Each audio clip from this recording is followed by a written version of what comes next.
For 66 years, Sigrid Thornton said very little about herself. Not really.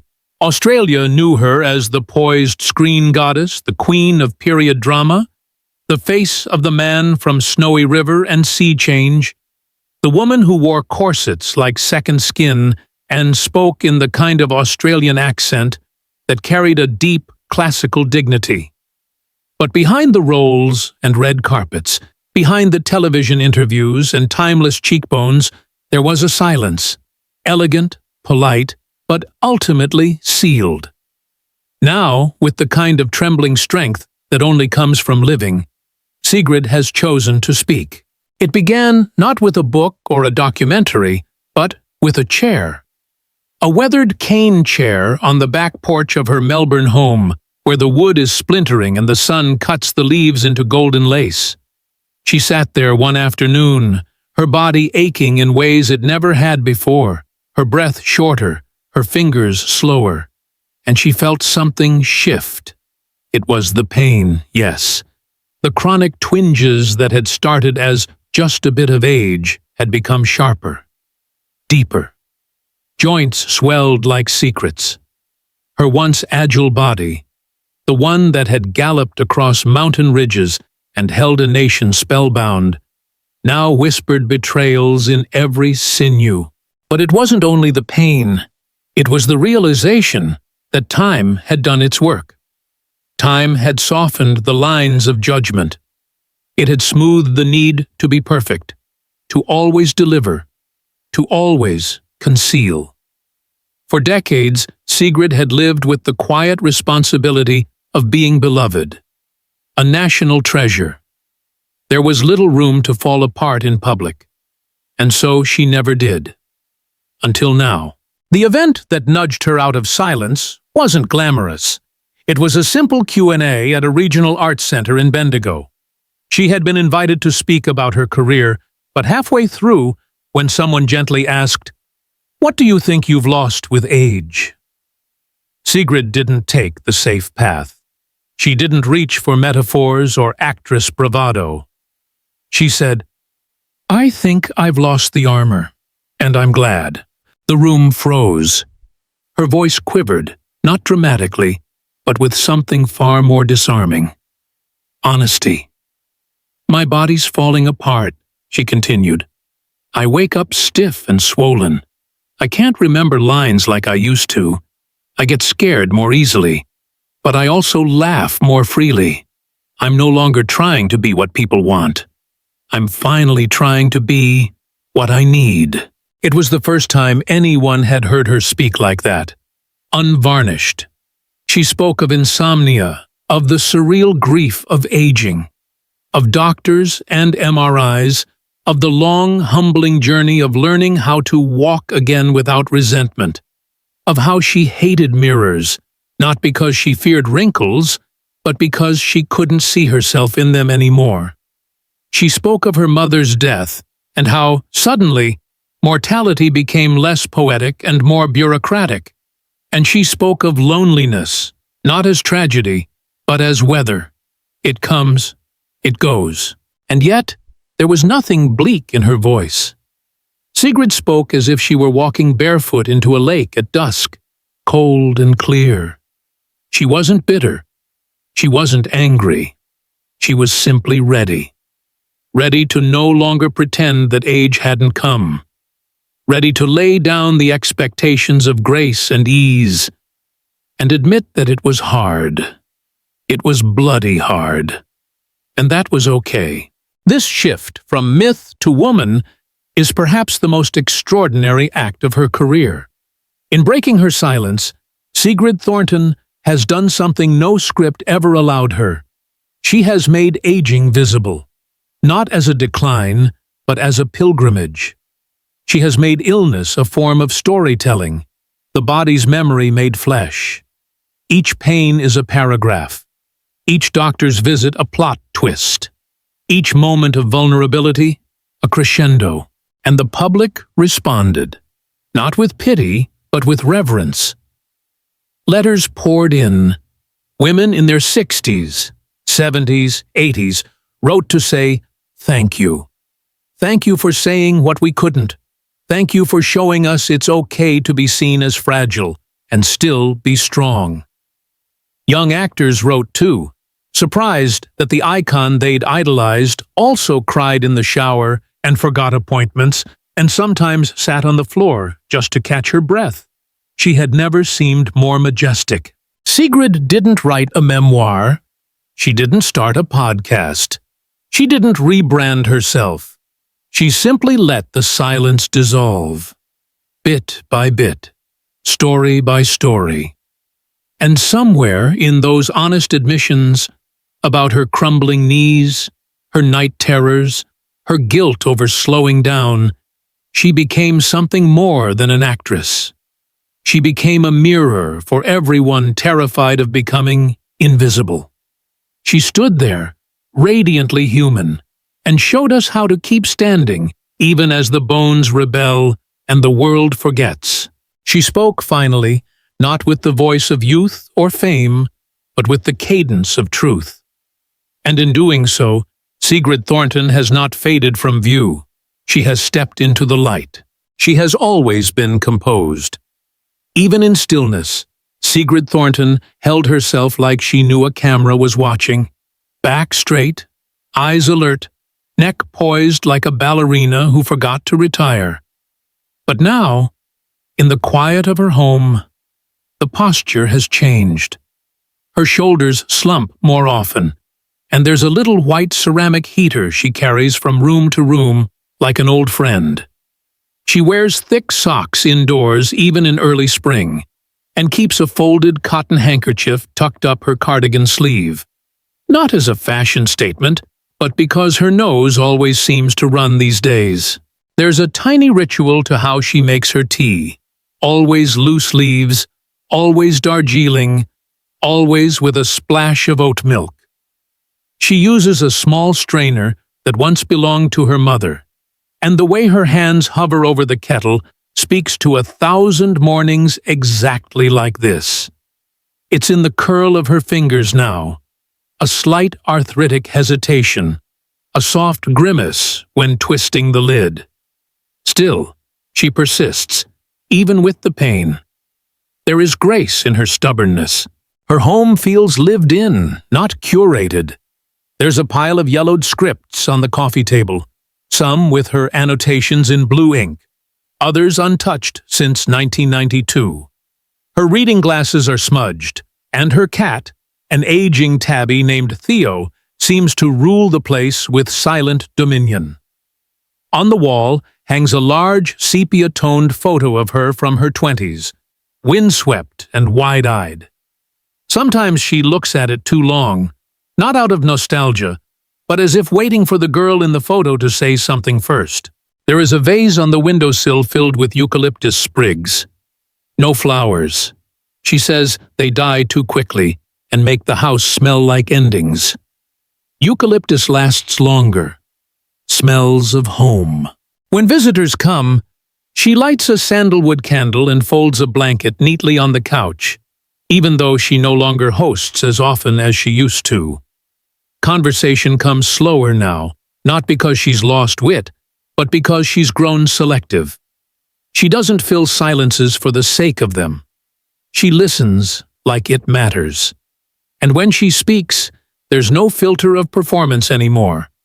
She no longer speaks as Sigrid Thornton. She just speaks as herself. It's in the way she talks about illness that you really see her. She doesn't embellish. I have osteoarthritis in both knees, she might say, and my right shoulder doesn't always follow instructions. Then she smiles, as if making peace with the betrayal. I've named it Bernard, she adds, makes the pain easier when it has a name. Her humor is intact, drier than ever. When asked if she misses the red carpets, she raised an eyebrow and said, "Not particularly. I like soft-soled shoes now." There's something magnetic about her rawness. It's not sadness, it's reverence for time. She reads poetry now, not out loud, but often underlined in pencil. Mary Oliver, Judith Wright, Rainer Maria Rilke. Her favorite line is, The world offers itself to your imagination, and she's confessed she didn't truly understand that until her body began to fail. Walking has become meditative, slow and short, but she still insists on taking a stroll to the same cafe down the road where the barista knows her name and asks about Theo. She always sits at the same table, under the same framed poster of the last picture show, and orders the same thing: one long black, one almond croissant, and a glass of water with lemon. She uses both hands to lift the glass now. Children still recognize her. They tug at their parents' sleeves and whisper, "Mom, it's the lady from the show." And she waves, always warmly, always with the same sincerity that made Australians fall in love with her 4 decades ago. But the gaze in her eyes when she turns away carries more weight now. Not sorrow, but something closer to a quiet reckoning. A knowing that life is full of arrivals and exits, applause and echoes. And yet, every morning she opens the blinds. Every morning she waters the herbs on her balcony. Basil, mint, rosemary. She still keeps a notebook beside her bed, sometimes with dream fragments, sometimes just lists of names she hasn't called in too long. Recently, she bought a typewriter at a garage sale. A Remington, dusty and stubborn, but still clicking. "I like the sound it makes," she said. "Reminds me that words used to be earned, not edited." She started typing out letters she doesn't send. To old friends, to lovers, to herself. Sometimes they're just memories she wants to give weight to. Sometimes they're confessions she was never brave enough to make. There's one she reads over and over.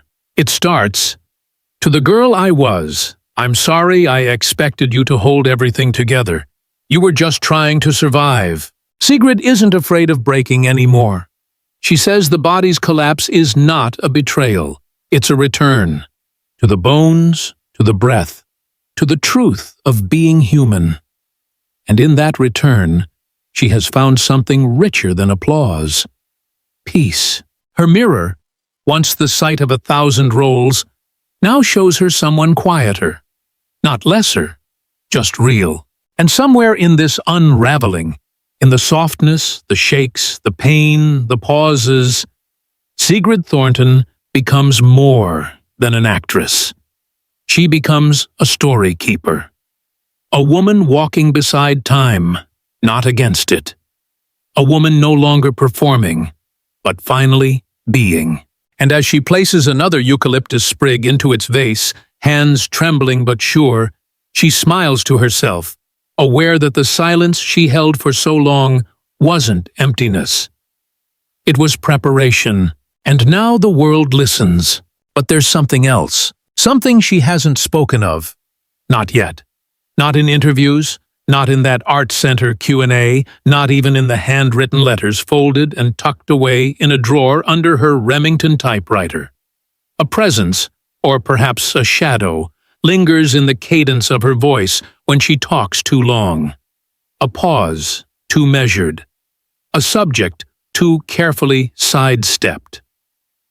Her eyes drift toward the hallway when it's mentioned, like memory lives there, soft-footed and unseen. Some of her closest friends say Sigrid has been writing something more than the usual journal entries or unsent letters. A manuscript, perhaps, or a collection of thoughts too raw for daylight. When asked, she smiles, never denies, never confirms. "We all have our private rituals," she offers. "I suppose this is mine." The mystery of it hangs in the air, thick as the scent of the sandalwood candle she lights at sunset. There's one room in her house that no one's allowed to enter. A former guest room, its door always closed. Dust gathers at its base despite the rest of the house being lovingly tended. Even the cat avoids it, pausing at the threshold but never crossing. Once, a niece staying over dared to peek in, but all she saw was a chair, a shawl draped over it, and something handwritten pinned to the wall, though she couldn't make out the words. When she asked her aunt about it, Sigrid only said, "That's where I keep time." Time. She speaks of it differently now, not as something that moves, but as something that surrounds. "It's not linear," she murmured once. "It loops, it stutters, it breathes. Sometimes I think the past walks beside me more closely than my own shadow." And maybe that's why she wakes at 3:11 a.m. nearly every morning. No alarm, no sound to stir her, just the kind of wakefulness that feels rehearsed. She often sits at the window, her silhouette lit by the soft streetlight outside, watching the empty road. Sometimes she scribbles into a little black notebook without turning on the lamp. Sometimes she doesn't write at all, just sits with the quiet, mouthing words only she can hear. When pressed, she laughs it off. "Oh, just night thoughts," she says. "Everyone has them. They just don't all answer back." And still, the question lingers. What does she mean by answer back? There's an old answering machine in her study, one that hasn't worked since the late 90s, yet she refuses to throw it out. "It still holds voices," she says cryptically. "Some things don't need power to echo." Once, during a film crew interview in her home, a sound engineer swore he heard a faint message play when they passed by it. Something unintelligible, like water running over words. Everyone else dismissed it. Sigrid didn't. She just looked at the machine with something between sorrow and understanding. She doesn't own many mirrors anymore. The main one in her bathroom is half covered with a gauzy scarf. "Too much clarity is unnatural," she says. "Some truths need to remain half seen." There's a small circular compact mirror she keeps in her purse, but even that shows signs of age. Its glass cracked faintly at the edge, like it's straining to contain the weight of all it's reflected. Visitors often leave her house with a peculiar feeling. Not fear exactly, but a sensation that something sacred has been witnessed and not entirely understood. Some speak of odd coincidences, dreams that follow them for days, or déjà vu moments with her voice echoing faintly in their ears. Others say they leave feeling lighter, as if they shed something unnamed while sitting in her presence. There's a recurring photograph in her home that has sparked curiosity, a candid image of Sigrid standing near a lake, wearing a wide-brimmed hat and a wool coat, staring into the mist. But no one seems to know who took it. It's not a production still, not from any known shoot. When asked, she always gives a different story. A lost lover, a stranger on a train, a mirror in a dream. The truth, if there is one, slips through her fingers like silk. Once, a filmmaker friend tried to convince her to document this phase of her life. A poetic documentary about aging, silence, and feminine endurance. She agreed at first. They filmed 2 days' worth of footage.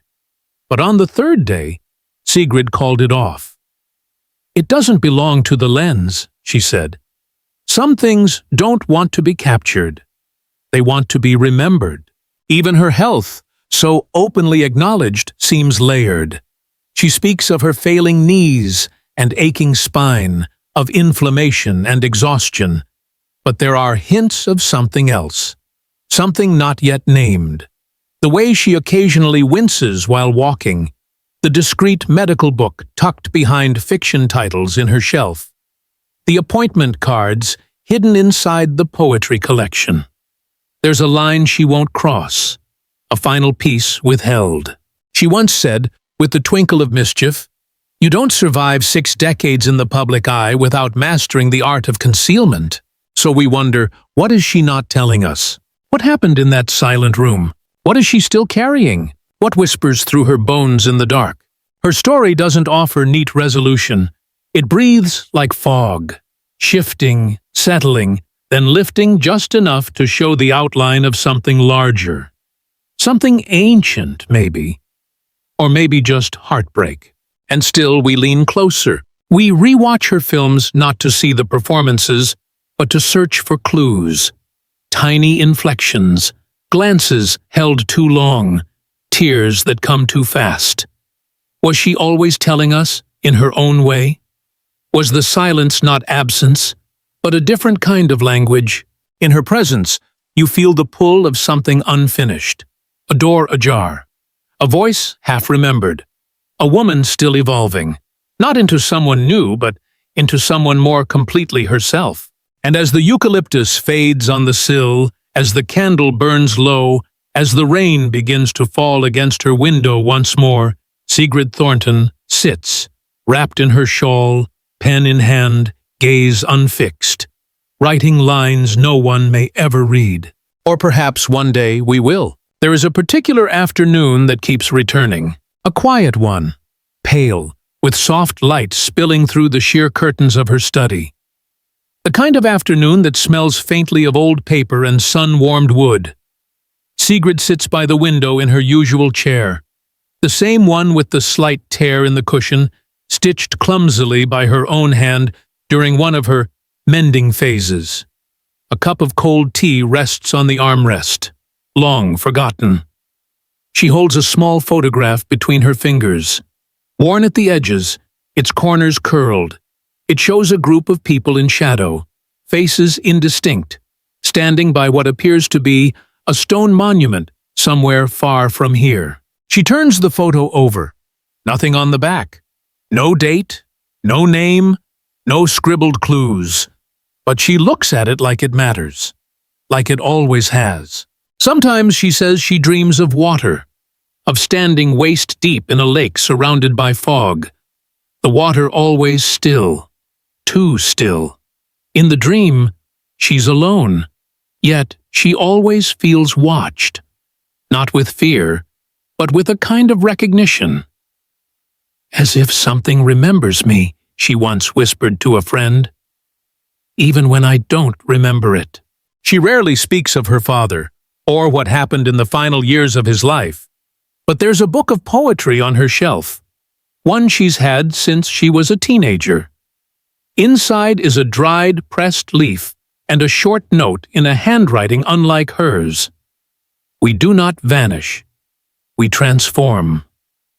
When asked who wrote it, she just shrugs. Someone who understood, she says. Maybe that's enough. Her neighbors mention that some nights, very late, there's music. Not from speakers, real music. A piano. Soft, hesitant, notes hanging in the air, as though unsure of their place. But she doesn't own a piano, hasn't for years. When questioned, she laughs gently, saying, "Memory has its own instruments." A journalist once noticed a locked drawer in her writing desk. The key wasn't visible, and when asked what it contained, Sigrid responded with a story about a character she once played who kept a similar drawer for secrets she'd promised never to tell, not even to herself. The journalist pressed further, but Sigrid just smiled. Some drawers aren't meant to be opened, she said, only carried. Outside, her garden blooms in wild, unplanned symmetry. She lets the lavender run over the brick path. The rosemary grows untamed, and birds often nest in the wattle tree by the gate. There's something ceremonial in how she tends to it. Not perfection. Presence. Sometimes she speaks to the plants, her voice low, melodic, more felt than heard. No one is ever quite sure what she says. Maybe they're prayers. Maybe they're memories. Maybe they're both. Her mailbox is often filled with letters, many from strangers. Some are fan mail, others confessions. Stories from women in their 70s who saw her in All the Rivers Run and felt for the first time like they belonged in their own skin. She replies to some, not all. The ones she doesn't respond to, she keeps in a box under her bed.